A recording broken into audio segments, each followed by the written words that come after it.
Olá, meus amados irmãos e irmãs, a paz de nosso Senhor Jesus Cristo e o amor da Santíssima Virgem Maria possa descer sobre a sua vida, você que está assistindo esse vídeo. Hoje aqui nessa gravação, meus amados irmãos, entregando aqui esse momento à Virgem Maria, eu recebi aqui duas perguntinhas pelo Facebook e eu vou estar aqui dando a resposta para essas duas perguntas de um protestante, certo? A primeira pergunta que ele fez aqui, que foi para o Discipulado Católico, que é a nossa página de evangelização pelas redes sociais, pelo Facebook, né? Se você colocar lá Discipulado Católico, curta aí, você que ainda não curtiu, conheça a nossa página, eu tenho certeza que você vai aprender muito e nos ensinar muito. E daí essas duas perguntas que chegou para mim hoje. A primeira pergunta foi assim: Daniel Silveira, quero saber como Maria pode ouvir a oração de todos que pedem a intercessão dela ao mesmo tempo, se ela não é onipresente. Pergunta aqui desse jovem sobre a questão de Maria não ser onipresente e ela poder escutar as orações de todos nós que pedimos sua intercessão. Eu já tive até outros vídeos que gravei e coloquei no YouTube falando sobre a intercessão dos santos. E eu respondia essa questão da onipresença, né? Que eles geralmente falam que é impossível dos santos nos ouvir. Bom, a primeira coisa que nós temos que ter em mente é que o corpo místico de Cristo, ele age todo em conjunto. Jesus Cristo é o mediador, ele por inteiro, o corpo de Cristo inteiro. Então nós todos formamos um só em Cristo. Você pode conferir isso em 1 Coríntios capítulo 12, a partir do versículo 12. Você vai ver ali a questão da comunhão do corpo místico de Cristo. Somos todos nós, juntamente com Cristo, que é o cabeça da igreja. E a igreja é o corpo místico de Cristo, que é formado por todos nós unidos. Você pode ver também em Romanos capítulo 12, versículo 5, que embora muitos, nós somos um só em Cristo. E você pode saber que Cristo é o cabeça desse corpo místico, lá em Colossenses capítulo 1, versículo 18. Então é através de Cristo, cabeça, que o corpo inteiro, ele tem acesso uns aos outros. Nós temos acesso uns aos outros, certo? A igreja, ela é uma só, e ela está presente de três formas. De que forma? A igreja triunfante, que é a igreja dos santos que estão nos céus. A igreja militante, que é a igreja de nós que estamos na terra. E a igreja padecente, que são aqueles que estão no purgatório. Ela está presente de três formas, mas ela é uma só igreja e tem uma só unidade por meio de Cristo, que é o cabeça do corpo místico da igreja. Você pode também ver em Efésios capítulo 1, versículo do 9 ao 10, que todas as coisas estão unidas, as coisas que estão no céu e as coisas que estão na terra. Então, por meio de Cristo, que é possível os anjos escutarem nossas orações, saberem os nossos pedidos, por mais que sejam muitos, eles têm sim acesso às nossas orações. Eu estou aqui com a Bíblia da Tradução do Novo Mundo das Escrituras Sagradas. É uma Bíblia protestante dos Testemunhas de Jeová, completamente adulterada, cheio de mentiras, porque eles adulteraram muito, eles fizeram aqui muitas adulterações, coisas desonestas mesmo eles fizeram. E até nessa Bíblia que é tão distorcida, que é tão, como é que eu posso dizer, danificada, a gente pode provar a intercessão dos santos. A gente pode abrir aqui em Apocalipse, capítulo 5, versículo 8, vejamos, que diz assim: E ao tomar o rolo, as quatro criaturas viventes e os 24 anciãos prostraram-se diante do Cordeiro, cada um deles tendo uma harpa e tigelas de ouro cheias de incenso. E o incenso significa as orações dos santos. Veja só que aqui vai dizer muito claro: e ao tomar o rolo, as quatro criaturas e os 24 anciãos prostraram-se diante do Cordeiro. Quem é o Cordeiro? É Jesus. Então aqui nos mostra que essas quatro criaturas e os 24 anciãos, ou seja, levavam as orações dos santos a Jesus Cristo. Veja só como isso é uma intercessão. Eles estavam pegando as orações dos santos e levando a Jesus Cristo. E esses anciãos também não eram onipresentes. Eles não eram onipresentes e estavam fazendo isso. Por quê? Porque é por meio de Cristo que eles estavam tendo acesso à oração dos santos. Certo? A gente pode ver outro exemplo também, aqui em Apocalipse capítulo 8, versículo 3, que nessa Bíblia tem revelação, não é nem Apocalipse, aqui tem revelação. Diz aqui no livro de Apocalipse, capítulo 8, versículo 3, da seguinte forma: E chegou outro anjo e parou junto ao altar, tendo um incensário de ouro, e foi-lhe dada uma grande quantidade de incenso, para oferecer junto com as orações de todos os santos, no altar de ouro que estava diante do trono. Veja só, um único anjo tinha acesso à oração de todos os santos. E ele estava levando essas orações de todos os santos ao altar. Veja só aqui, que aqui fala claramente isso. Então, meus amados, meu querido e meus amados irmãos que estão me assistindo, é por meio de Cristo que isso é possível. A gente pode ver também lá em Apocalipse 14, 4, aqui também diz assim: Estes são os que não se poluíram com mulheres, de fato são virgens. Estes são os que estão seguindo o Cordeiro para onde quer que ele vá. Estes foram comprados dentre a humanidade como primícias para Deus e para o Cordeiro. Veja só, que aqui fala dos celibatários, né? E eles seguiam ao Cordeiro aonde ele ia. Então Jesus está em todo lugar. Então, por meio de Cristo que isso é possível. É por meio de Cristo que nós estamos em comunhão com os santos que estão no reino dos céus. É por meio de Cristo, cabeça. Certo? Eu espero ter respondido aí essa primeira pergunta. E a gente tem que lembrar também que o tempo da gente que está aqui na Terra, de nós que estamos aqui na Terra, é diferente lá do céu. Por quê? Até lá em 2 Pedro 3,8, a Bíblia vai falar lá, vamos ver aqui, né, como é que está dizendo lá em 2 Pedro. Veja só aqui, deixa eu pegar aqui a outra minha Bíblia. 2 Pedro 3,8, vamos lá. 2 Pedro 3,8 que diz assim: Mas há uma coisa, caríssimos, de que não vos deveis esquecer. Um dia diante do Senhor é como 1000 anos, e 1000 anos como um dia. Veja só, como o nosso tempo não é igual ao tempo de Deus, né? Porque eles já estão na eternidade. Então, lá não vai ter tantas... esse raciocínio que a gente muitas vezes tem, né? De espaço, de tempo, essas coisas, certo? Então, tenha isso em mente também. A segunda pergunta aqui foi a seguinte, veja só.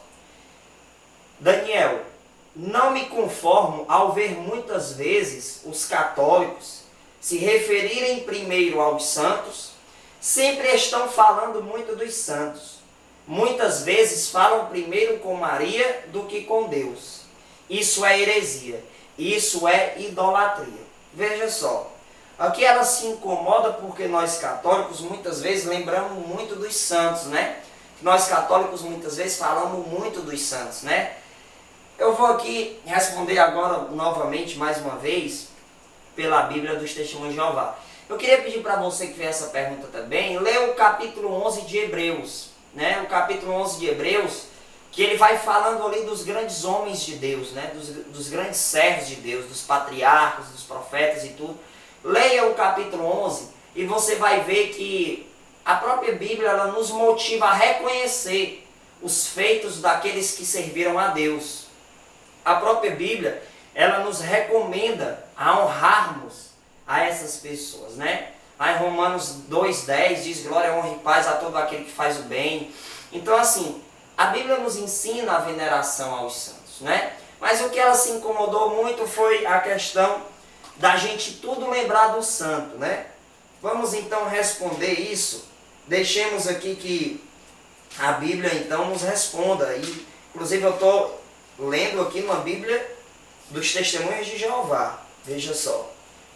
Aqui em 1 Coríntios, capítulo 11, versículo 1 ao 2. Veja só o que Paulo diz aos Coríntios.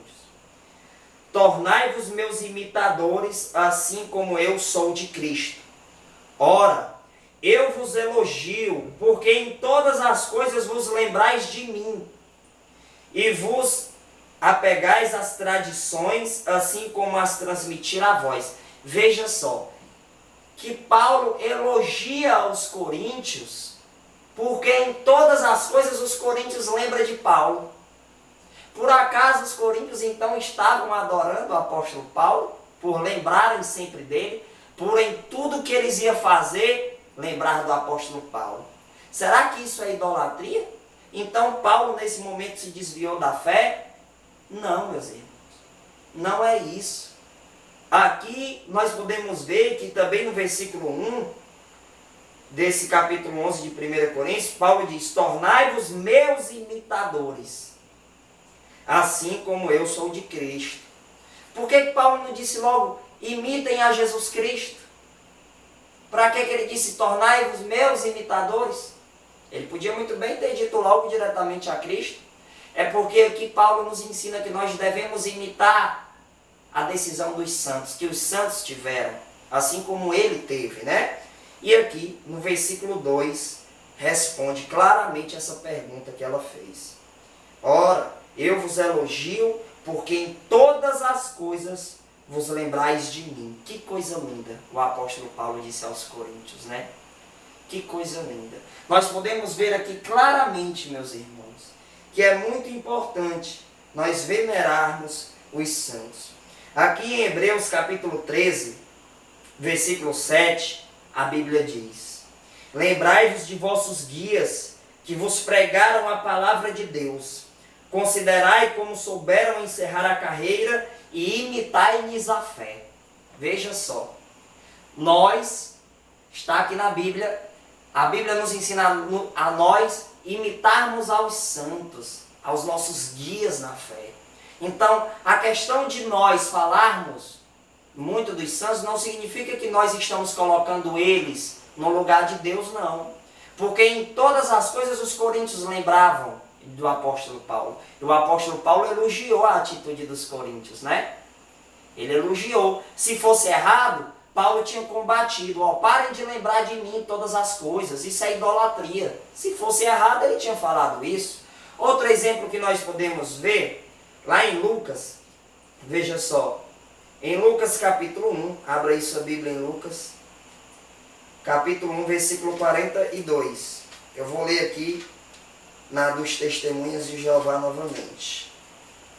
Lucas 1, 42. Vamos ler aqui a partir do versículo 41, né? Que é uma passagem muito conhecida essa.